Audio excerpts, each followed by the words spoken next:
to remove the spark plug of the sh150, you have to remove this cover, and then there's this here, this coil, and it's a little bit hard to kind of reach, but you have to pull out this spark plug cap, and then you have your spark plug. Actually, it's pretty easy to access.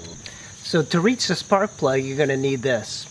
This is a 5/8 socket. It's a spark plug one. You can usually tell because it's a little bit smaller here, and when you look inside, there's like a piece of rubber that holds onto the spark plug when you pull it out, and this will make your life much easier. It's an extension for your socket, and then of course your wrench.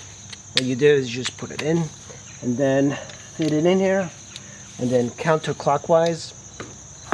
And whoever just had this bike just over tightened everything.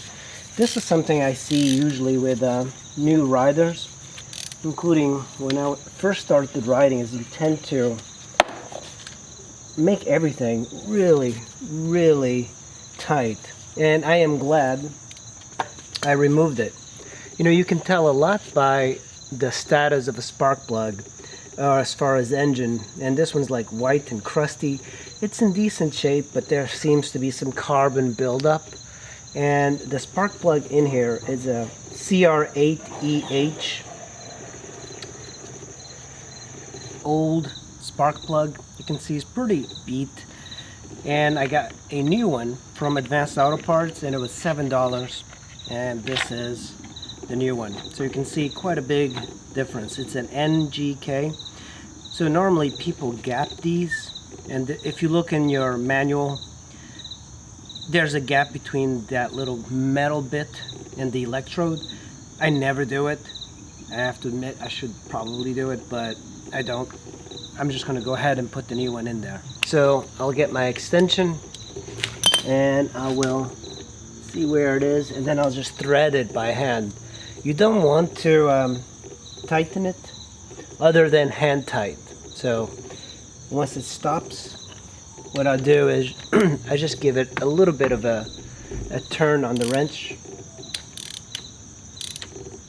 and that's pretty much it. You don't need a lot. And now let's put our coil back in there, and you should hear a snap. What I'm going to be doing now is putting the cover with the that on there. And once it snaps, lift up the seat. Well guys, that is pretty much the maintenance, actually a big portion of the maintenance for the Honda sh150i. So we got the engine oil done, the rear drive oil done, we got a spark plug, and we got a coolant change. This thing should be ready to fly, and the last thing I'm going to do is I'm going to take it for a short ride just to make sure that everything seems to be good and it's not overheating. So let's go for a spin.